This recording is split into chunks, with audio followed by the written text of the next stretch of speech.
The alarms screamed through the command center like wounded animals. Commander Taeyang Park stood at the central display, his hands gripping the edge of the console until his knuckles turned white. On the holographic screen before him, red dots swarmed toward New Busan like angry hornets.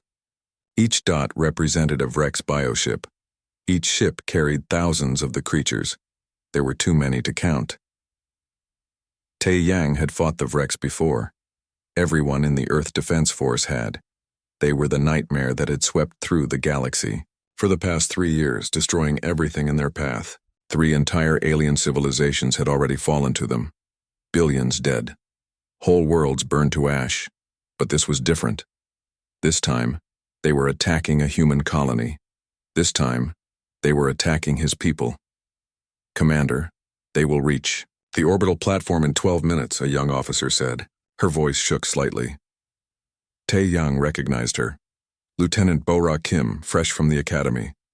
This was her first real battle. Get me the Union command ship, Taeyang ordered. The screen flickered and changed. High Commander Velsh appeared, a tall alien with blue skin and 4 eyes, the Galactic Union's supreme military leader. Taeyang had never liked him.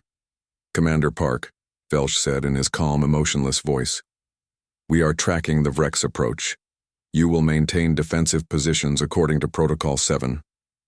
Protocol 7 will get us all killed, Taeyang said flatly. Request permission to deploy kinetic bombardment platforms. We can hit them before they reach the colony. Request denied. Kinetic bombardment violates the Civilized Warfare Accords, Section 12, Paragraph 4. It constitutes excessive force. There are 3 million people down there. Taeyang's voice rose. Civilians, children. The Vrex don't care about your accords. They're going to slaughter everyone.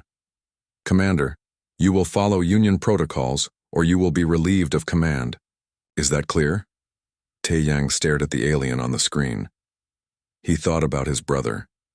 10 years ago, in another battle, on another world, the Union had denied his request for reinforcements that day too. Something about proper engagement distances. His brother had died screaming over the radio while Taeyang listened, helpless, bound by rules that made no sense. Crystal clear, sir, Taeyang said quietly. The screen went dark. The battle began badly and got worse. Human Marines fought like lions, but they were fighting with one hand tied behind their backs. The Union regulations said they could not use combined arms tactics. They could not deploy certain weapons. They had to maintain minimum safe distances. They had to give the enemy chances to surrender, even though everyone knew the Vrex never surrendered. Captain Ji Woo-Yoon flew her fighter through the battle like a dancer through a storm. She destroyed 6 Vrex ships in the first 5 minutes, then 12, then 20. Her squadron followed her lead, weaving and spinning through enemy fire. But it was not enough. For every Vrex ship they destroyed, 3 more appeared. The colony's shields were failing. People were dying. Taeyang could hear the reports coming in. North sector breached. Emergency shelters at capacity. Medical facilities overwhelmed. 3 million people. Most of them would be dead by morning. Jiwoo's voice crackled over the command channel. Commander, I could swing around and hit their landing ships from behind. It would violate the engagement zone restrictions, but... Negative, Captain, Taeyang said, the words tasting like poison in his mouth. Maintain current flight patterns. A long pause, then... Yes, sir. He was killing his own people, following orders, being civilized. When the first wave ended, New Busan was burning. The casualty reports came in slowly, each number another knife in Taeyang's heart. 2.1 million dead. The survivors were scattered, hiding in underground shelters, waiting for the Vrex to dig them out. Taeyang called an emergency meeting in the secure bunker beneath the command center. His senior officers gathered around the table, their faces grim. Jiwoo was there, still in her flight suit, smelling of smoke and sweat. Colonel Sung-Ho Choi, the ground forces commander, had a bandage wrapped around his head. Dr. Ari Han, the weapons development director, looked exhausted. Admiral Hae Jin, Lee had arrived from the Union Council, her diplomatic uniform looking out of place among the soldiers. And Bo-Ra, the young lieutenant sitting quietly in the corner with her data pad, her eyes red from crying. "We lost," Sung-Ho said bluntly. "The Vrex will regroup and hit us again in 24 hours. We cannot stop them. Not fighting like this." "Then we don't fight like this," Jiwoo said. All eyes turned to her. She looked at Tae-Yang. "Sir, I've been running simulations, unauthorized ones, using tactics the Union banned." Hye-jin stood up sharply. "Captain, that's—" "Let her speak," Tae-Yang said. Jiwoo activated her holographic display. Battle scenarios played out in the air above the table. Human ships moving in patterns that made the Union observers gasp. Weapons that were forbidden being deployed. Tactics that were considered too aggressive, too brutal, too uncivilized.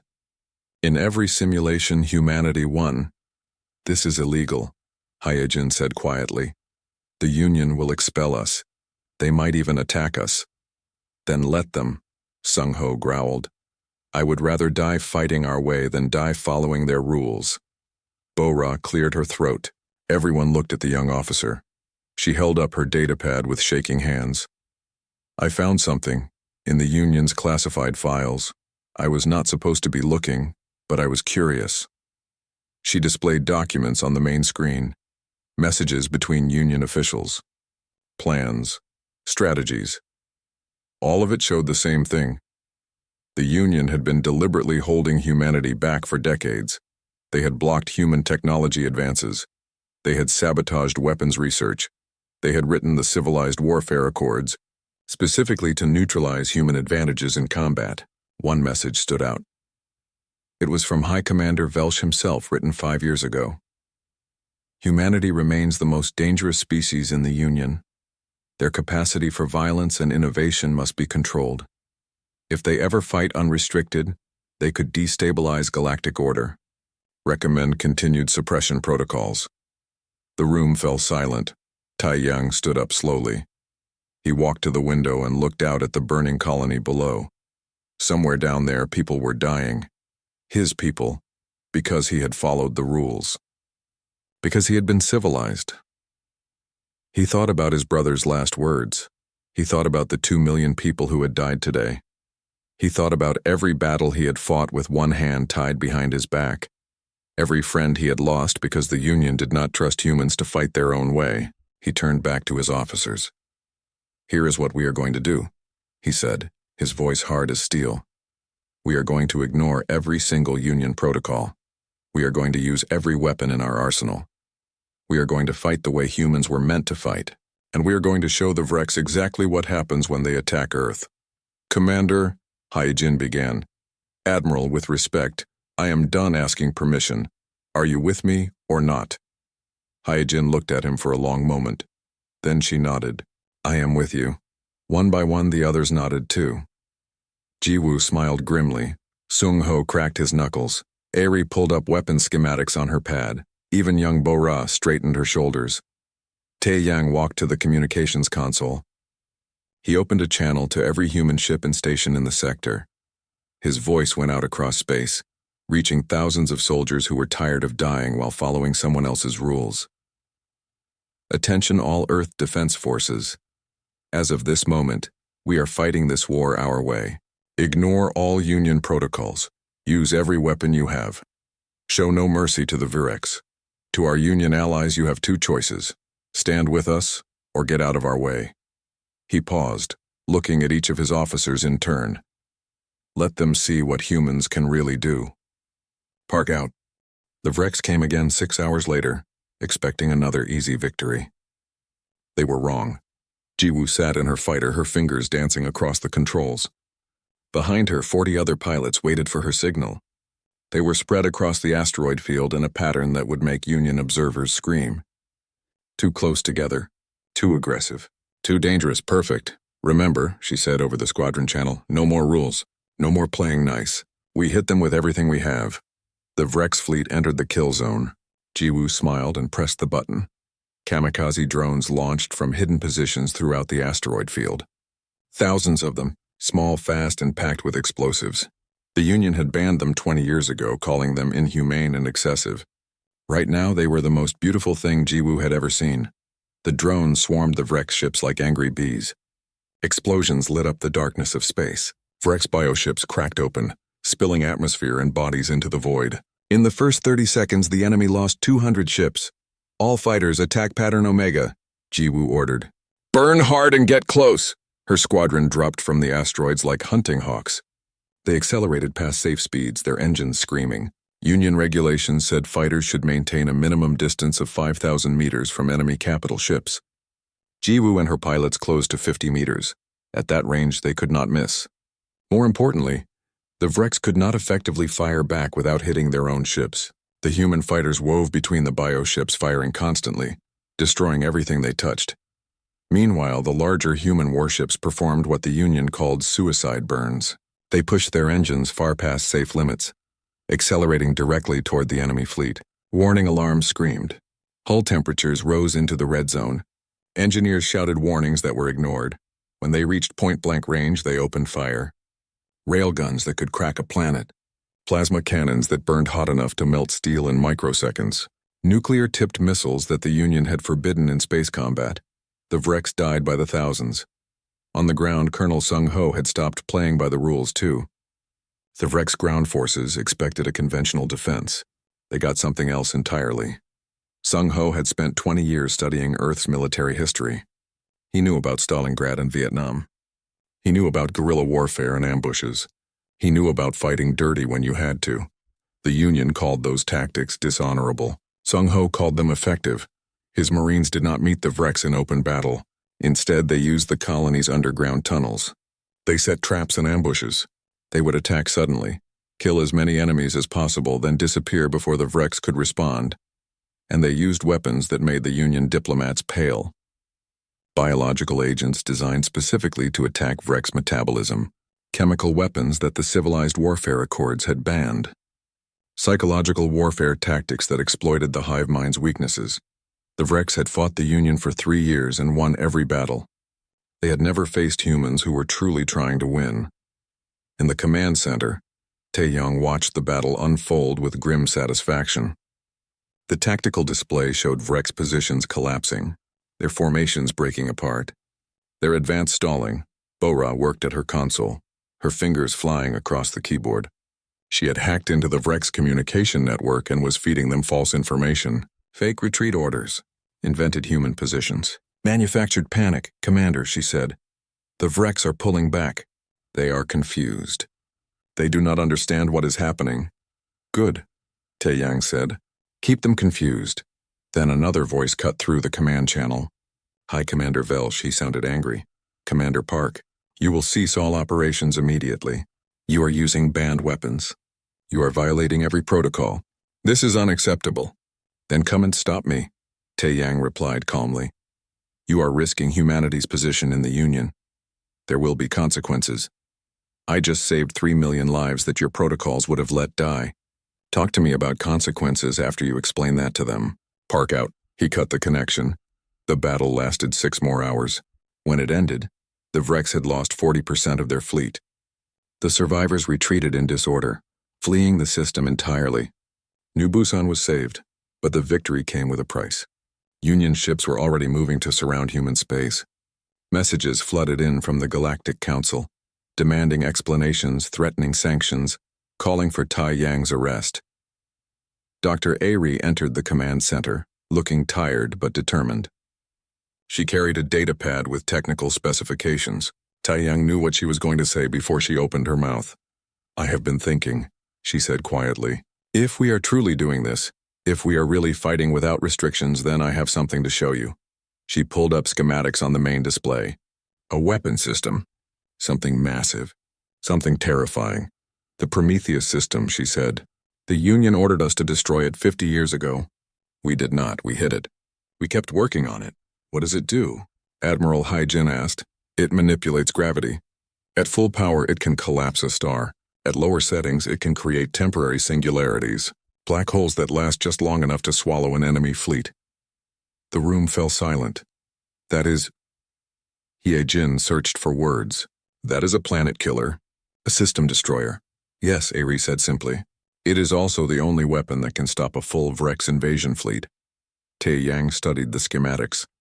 He thought about the line between survival and monstrosity. He thought about how many rules they had already broken. He thought about how many more they might have to break. "Keep it ready," he said finally, "but we do not use it unless we have no other choice." Ari nodded and left. News of the battle spread across the galaxy like wildfire. Other human colonies began ignoring Union protocols. Human ships started using their full capabilities. Weapons that had been locked away were brought out and activated. The galaxy watched in horror and fascination as humanity revealed what it had been hiding all along. Some species were terrified.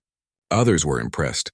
A few began questioning whether the Union's rules had ever made sense. Bora continued digging through Union files.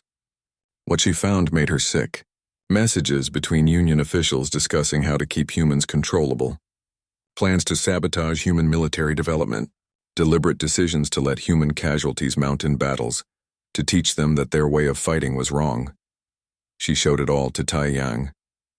He read the messages with a growing rage that he kept carefully controlled. "They have been using us," he said quietly. "We have been fighting their wars, dying in their battles, and they have been holding us back the whole time." "They were afraid of us. What do we do?" Bora asked.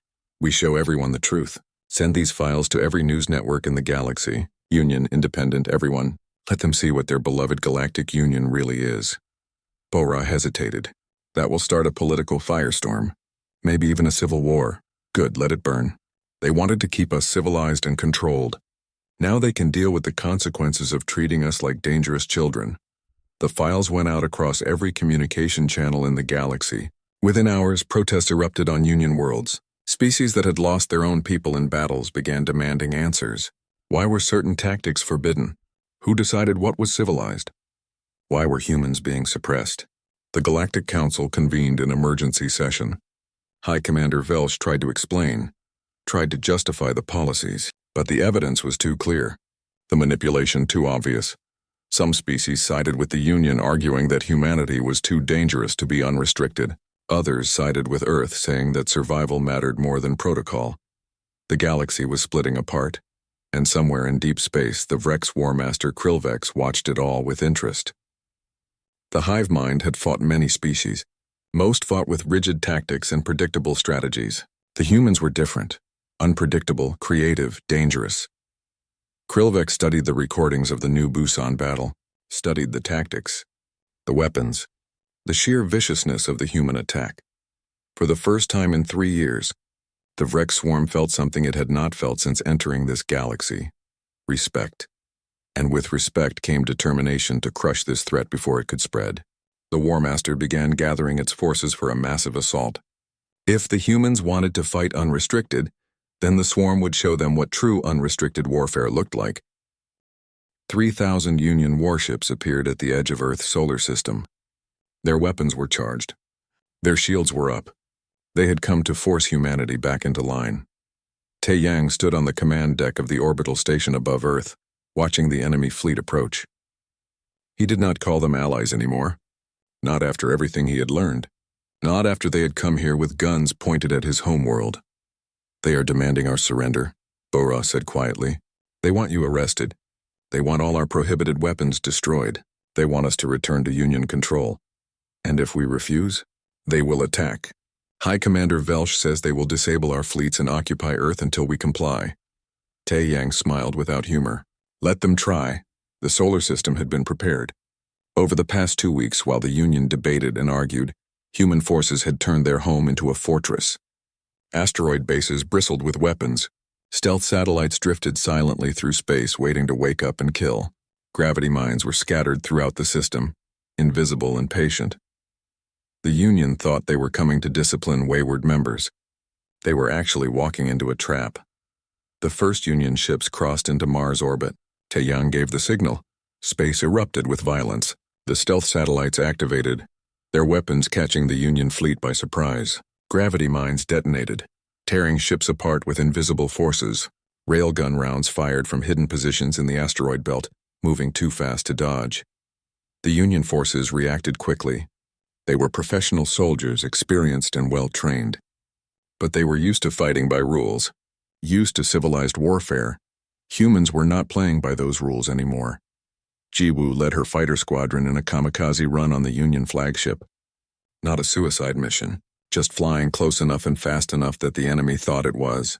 The Union point defense systems went into panic mode, firing at the fighters, wasting ammunition on what they thought were desperate attacks.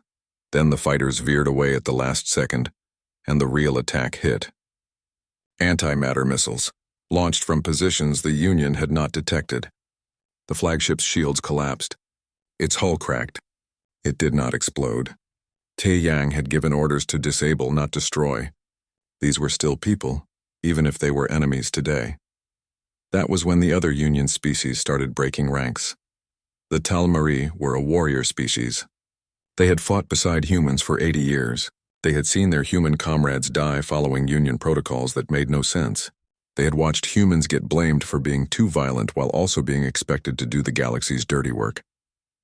Now, as the Union fleet moved to attack Earth, the Tal'Mari ships simply stopped. Their commander sent a message that echoed across every communication channel. "We will not fire on those who saved our colonies. We will not follow orders to punish those who were right. The Tal'Mari fleet stands with Earth." Other species followed. Not all of them. Not even most. But enough. Enough to split the Union fleet. Enough to start a civil war. While the Union forces tore themselves apart, the Vreks struck. They hit Luna, Earth's moon, a colony of 12 million people. The Vreks did not care about the political crisis. They only saw opportunity. Colonel Sung Ho was on Luna when the attack began. He had been inspecting the defensive fortifications, making sure the colony could withstand a siege. Now he was trapped there with 200 Marines and 12 million civilians. The Union blockade prevented reinforcements. The Vreks ground forces numbered 50,000. The math was simple and brutal. Sung Ho gathered his Marines in the command bunker. They were young, most of them. Scared. They had every right to be. "We cannot win," he told them honestly. "The Vreks are too many. But we can buy time. Every hour we hold them here is another hour for the civilians to evacuate. Every Vreks we kill is one that will not make it to Earth." A young corporal raised his hand, barely 20 years old. "How long do we need to hold, sir?" 18 hours. That is how long it will take to evacuate everyone. "And us, sir? When do we evacuate?" Sung Ho did not answer. He did not have to. They all understood. The defense of Luna became a legend that would be told for generations. 200 Marines against 50,000 Vreks. They used every dirty trick Sung Ho had learned in 30 years of combat. Tunnel ambushes, biological weapons, collapsing corridors on top of enemy forces, psychological warfare that drove the hive mind into confusion. They held for 12 hours before the Vreks broke through the outer defenses. They held for 15 hours before half the Marines were dead. They held for 17 hours before Sung Ho was the last one fighting. He stood in the central plaza of Luna Colony, surrounded by dead Vreks and dead Marines. His armor was cracked. His rifle was empty. Blood ran down his face from a wound he could not remember receiving. Taeyang's voice came through his communicator. "Sung Ho, the evacuation is complete. You did it. Everyone got out. Now get to the landing pad. We are sending a ship for you." Sung Ho looked around at the approaching Vreks, thousands of them.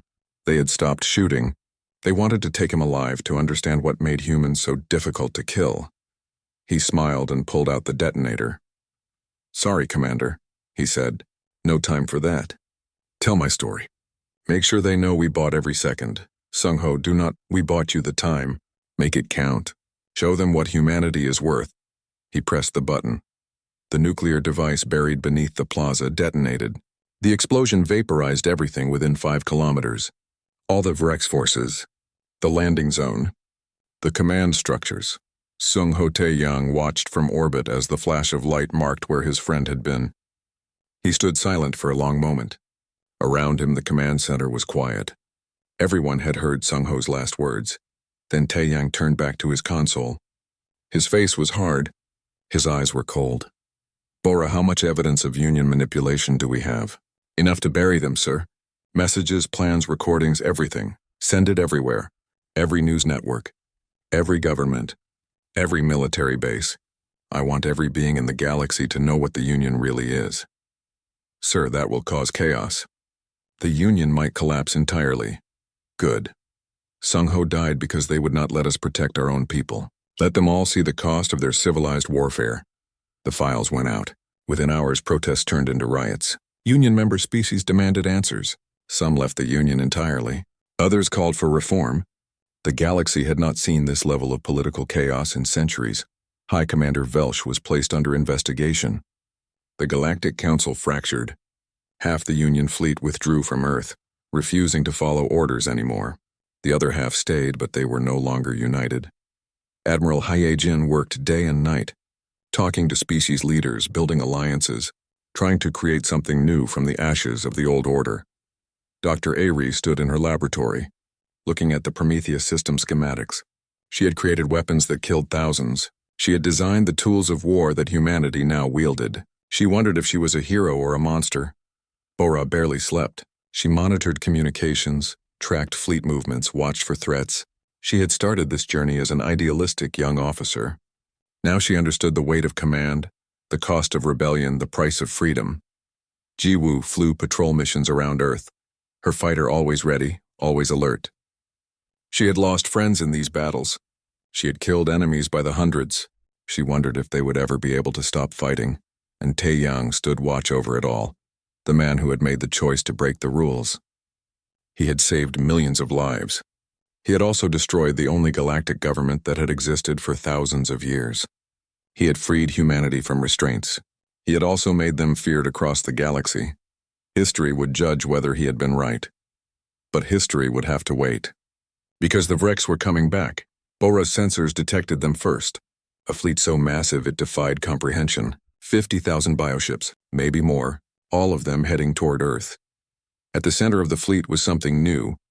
A ship the size of a small moon, organic, pulsing, alive. War Master Krillvex had come personally. Tae-yang received the message from the Vreks commander. It was simple, direct. You showed us your true strength. Now we show you ours. Earth will fall.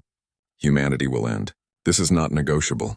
Tae-yang looked at the tactical display, at the massive enemy fleet, at the fractured Union forces that could not help even if they wanted to, at the small number of human ships that would have to face impossible odds.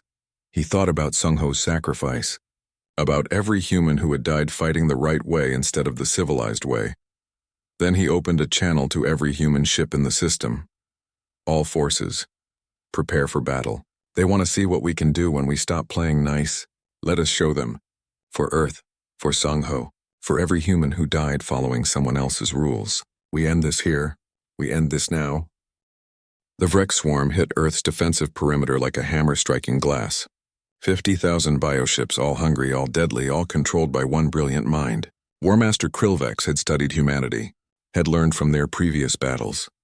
This time the swarm was ready, but humanity had been preparing too. Jiwoo sat in her fighter surrounded by 300 other pilots. They floated in the shadow of Jupiter, hidden from sensors, waiting. The Vrek's fleet passed them, heading toward Mars, toward Earth. All fighters, she said quietly.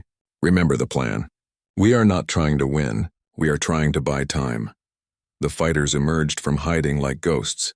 They accelerated to attack speed, their engines burning bright. The Vreks detected them immediately, but detection meant nothing. The fighters were already too close. They struck the rear of the Vreks formation with everything they had. Antimatter missiles, plasma torpedoes, railgun fire. Then they scattered before the enemy could respond, diving back into the outer system, leading a portion of the Vreks fleet away from Earth. It was a delaying tactic. Nothing more, but every minute mattered. In the command center, Tae-yang watched the battle unfold across multiple displays. The Vreks were adapting faster than expected. Krillvex was learning from every exchange, adjusting tactics, countering human strategies. They are too smart, Bora said, her fingers flying across her console. The War Master is coordinating everything. It is like fighting one organism with 50,000 bodies. Then we need to confuse it, Tae-yang said. Can you hack their communication network again? Bora shook her head. They upgraded their security. I would need to get inside the network. Physically inside? How? She pulled up a schematic. A Vrek's bioship that human forces had captured months ago. It was being kept in a secure facility on Mars. We have Vrek's neural tissue. Living tissue. If I connect to it directly, I can enter their hive mind network. That sounds incredibly dangerous, Admiral Hai Jin said. It is, Bora admitted. But if I can plant false information in the network, if I can make Krillvex see things that are not there, it might give us an advantage. Tae Yang studied the young officer. She had come so far from the scared lieutenant at New Busan. Do it. But be careful. Bora left immediately, racing toward the Mars facility. She arrived to find the place under attack. A small Vrex force had broken through and was trying to reclaim their captured ship. She fought her way inside, her escort of Marines dying one by one. In the laboratory, she found the neural tissue. It pulsed with sickly light, alive but imprisoned. She hesitated for just a moment. Then she placed the connection device on her head and touched the tissue. The sensation was like diving into an ocean of thought. Millions of minds, all connected, all part of the swarm. She could feel Krillvex at the center, a vast intelligence directing everything. The War Master noticed her immediately. A human inside the network. Impossible. Fascinating. They fought in a space that was not physical. A battle of pure information. Bora planted her virus, spreading false sensor data through the network. Phantom fleets, imaginary weapons, fictional threats. Krillvex tried to stop her, tried to crush her mind, tried to trace her location. She felt herself dying, her consciousness fragmenting under the assault. But she finished the upload first.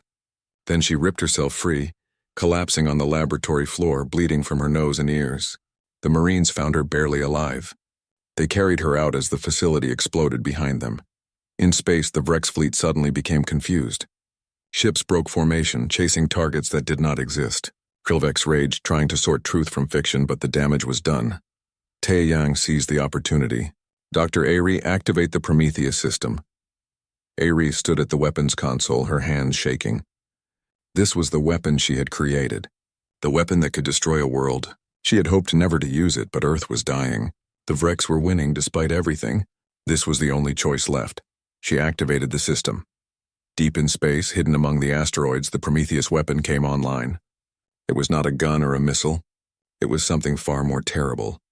A device that could manipulate gravity itself. Airi targeted the center of the Vrex formation and fired. Reality bent. Space twisted. A point of infinite gravity appeared among the bioships, pulling everything toward it. Hundreds of Vrex vessels were caught immediately, dragged into the artificial singularity, crushed into nothing. But Krillvex was smart. The War Master ordered other ships to surround the singularity, using them as shields.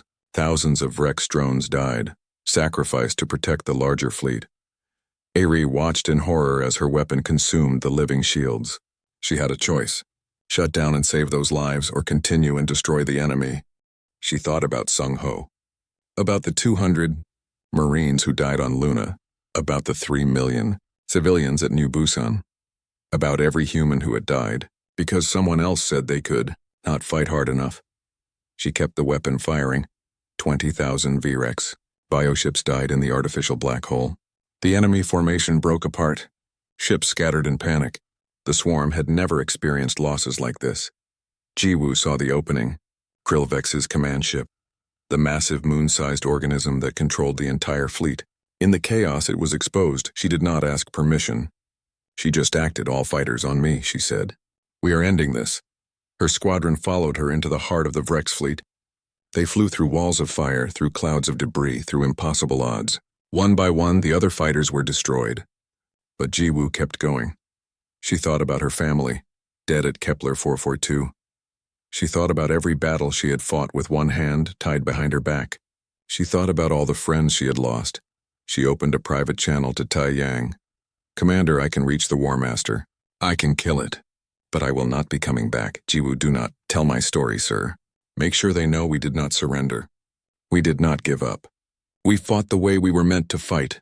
Her fighter accelerated to maximum speed, past safe limits, past survival limits. She became a missile, guided by fury and determination. Krillvex saw her coming, tried to stop her, failed. Jiwoo crashed into the neural chamber at relativistic speed. The impact was like a small sun exploding. The command ship cracked open. Krillvex died instantly, its vast intelligence scattered across space. Without the War Master, the swarm collapsed into chaos. Individual ships fought without coordination. Some fled, some continued attacking, but the unified intelligence that had made them unstoppable was gone. Allied forces, seeing humanity's desperate stand, finally joined the battle. Talmari ships, others who had sided with Earth, even some Union vessels whose commanders could not watch Earth die. Together they drove the wrecks away. The surviving bioships retreated into deep space, leaderless and broken. Earth was saved, but the cost had been terrible. Tae Yang stood in the command center looking at the casualty reports. Millions dead. Hundreds of ships destroyed. Mars colony damaged beyond repair. Luna gone entirely, its surface melted by nuclear fire. Sung Ho was dead. Jiwoo was dead, thousands of others whose names he would never know, but humanity had survived. They had fought without restrictions and proven they could stand against anything. Admiral Hee-jin approached him. She looked exhausted but determined. The Union is calling for a meeting. They want to negotiate. Negotiate what? A new order. The civilized warfare accords are dead. Everyone knows it. But the galaxy still needs rules, structure, and whether they like it or not, they need us. Tae Yang looked out at Earth, battered but alive. He thought about the path that had brought them here. The choice to break the rules. The cost of that choice. Dr. Aerie entered the command center. She walked slowly like she was carrying a great weight. I have been thinking about what we used, what I created. You saved Earth, Tae Yang said. I killed thousands. Maybe I am the monster the Union always said humans were. You did what was necessary to survive. That is not the same as being a monster. A monster would not care. She nodded slowly. Then we need to make sure that what we did means something. We need to build something better than what we destroyed. Bora was recovering in the medical bay, her mind slowly healing from the trauma of touching the hive mind. She would never be quite the same. None of them would, but they had won. Against impossible odds, against a galaxy that wanted to control them, against an enemy that had never lost before. They had won by being what they truly were. By fighting the way they were meant to fight. By refusing to let anyone else tell them how to survive. Now they had to figure out what came next. 6 months after the battle for Earth, Tae Yang stood on Luna's surface. Or what was left of it. The nuclear detonation had turned the colony into a field of glass and memories. Somewhere beneath the melted stone, Sung Ho rested. A memorial had been built here. Simple. Clean. Just a wall with names. Thousands of them. Everyone who had died defending Earth. Sung Ho's name was carved at the top along with Jiwoo's. Tae Yang placed his hand on Sung Ho's name. We did it, old friend. The galaxy is different now. I hope we made the right choice. The galaxy was indeed different. The Galactic Union had collapsed. High Commander Velsh was in prison, awaiting trial for his crimes against humanity and other species. The civilized warfare accords were gone, replaced by something new. Admiral Hye-jin had spent months negotiating with representatives from 67 species. Together they had created the Free Worlds Alliance, a new organization based on mutual defense and respect, not control. The new rules were simple. Each species had the right to defend itself however it chose. But that freedom came with responsibility. Weapons of mass destruction were regulated. War crimes were punished. Aggression was not tolerated. It was not perfect. But it was better than what came before. Not every species joined. The Varathians and several others formed their own alliance. The Covenant of Order. They still believed in the old ways, in controlling dangerous species, in civilized warfare. The galaxy was now divided into two camps watching each other warily. It was not war, but it was not peace either. A cold tension that everyone hoped would not explode. Tae Yang had been named Supreme Commander of the Free World's Defense Force. He had not wanted the position. But the allied species insisted. They trusted him. They had seen him fight for what was right, even when it was hard. Bora had recovered from her injuries, though she still had nightmares about the hive mind. She now led the intelligence division, using everything she had learned to protect the alliance. She was older now, harder, but still dedicated to the cause. Dr. Aerie had become head of the Weapons Ethics Committee. Every new weapon system had to pass through her review. She made sure that humanity never forgot the cost of unrestricted warfare, that they never became the monsters the Union had feared. Earth itself was healing, rebuilding. The scars of battle were slowly fading. New colonies were being established. Human ships patrolled the borders, now joined by allies who fought alongside them as equals. Training programs had been established throughout the alliance. Human tacticians taught other species the strategies that the Union had banned. Guerrilla warfare, combined arms tactics, adaptive thinking. The things that had made humanity dangerous were now being shared freely. But the Vrex were not forgotten. The swarm had retreated, but everyone knew they would return. Intelligence reports showed them regrouping in the outer reaches of the galaxy, rebuilding their forces. Then Bora discovered something that changed everything. She had been analyzing captured Vrex data, trying to understand their motivations. What she found was shocking. The Vrex were not evil. They were not mindless killers. They were running. Something else lived in the dark space beyond the galaxy. Something that had driven the Vrex into civilized space. Something that made the swarm look weak by comparison. Bora brought the information to Tai Yang. They studied it together in his office, watching recordings of distant stars going dark, of whole regions of space becoming dead zones. The Vrex were the first victims, Bora said.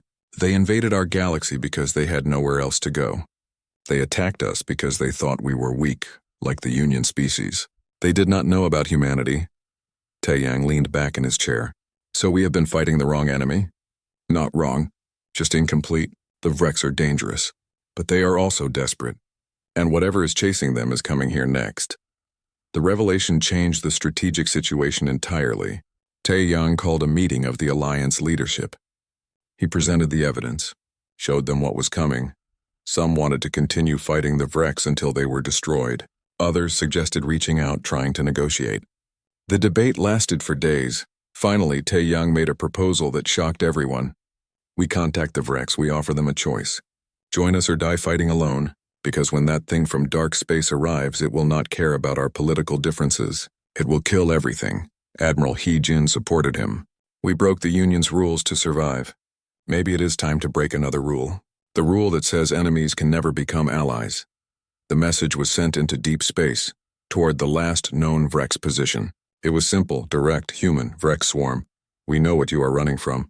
We know you are refugees, not conquerors. We offer you a choice. Join the Free Worlds Alliance. Share your knowledge. Help us prepare for what is coming. Fight with us instead of against us. Or refuse and face extinction alone. You have seen what we can do when we stop playing nice. Imagine what we could do together. The response came 3 weeks later. A single Vrex bioship appeared at the edge of human space. It carried a new consciousness. One that had emerged after Krillvex's death. It called itself Mindshaper. Mindshaper was different from the War Master, more cautious, more willing to communicate. It had studied humanity carefully. It understood what made them dangerous, and it respected that. The negotiations were difficult. The Vrex had killed millions. Trust did not come easily, but slowly, carefully, an agreement was reached. The Vrex would share their biological technology, their understanding of hive mind tactics, their knowledge of the threat from dark space. In return, humans would teach them about individual thinking, about tactics that did not rely on central control, about fighting as allies rather than drones. It was the strangest alliance in galactic history, but it made sense. The Vrex had numbers and biological weapons. Humanity had creativity and determination. Together they might stand a chance. The Covenant of Order protested. They called it madness.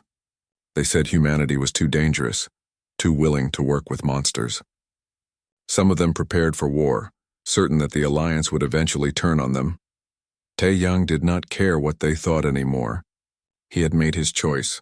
Humanity would survive its own way. It would make its own rules. It would fight its own battles. And if that made them dangerous, good. The galaxy needed dangerous right now. Earth's shipyards worked day and night building new vessels.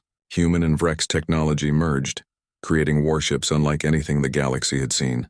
The Free World's military trained constantly, preparing for a threat they did not fully understand. Bora monitored the dark space region constantly. The sensors showed strange movements, stars disappearing, energy patterns that made no sense. Whatever was out there, it was getting closer. One night, Taeyang stood on the observation deck of the new command station, looking out at Earth below. So much had changed. So much had been lost. Sung-Ho, Ji-Woo, millions of others. The galaxy would never be the same. Admiral Hyejin joined him.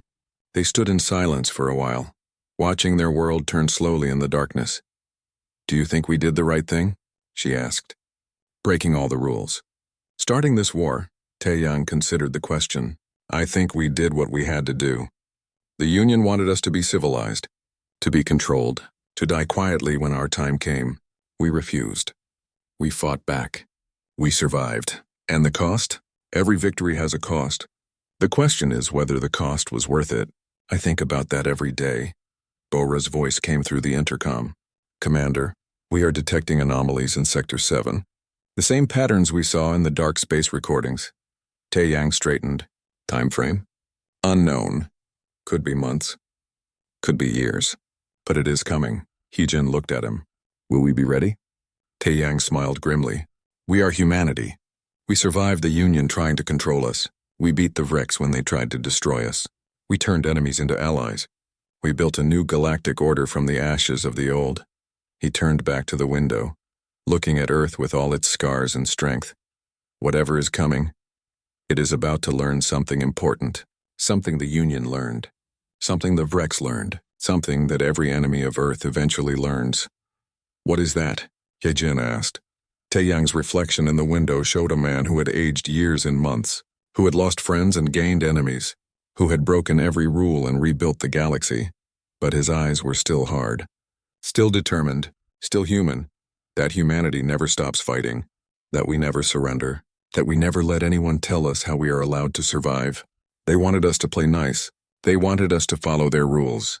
They wanted us to be civilized.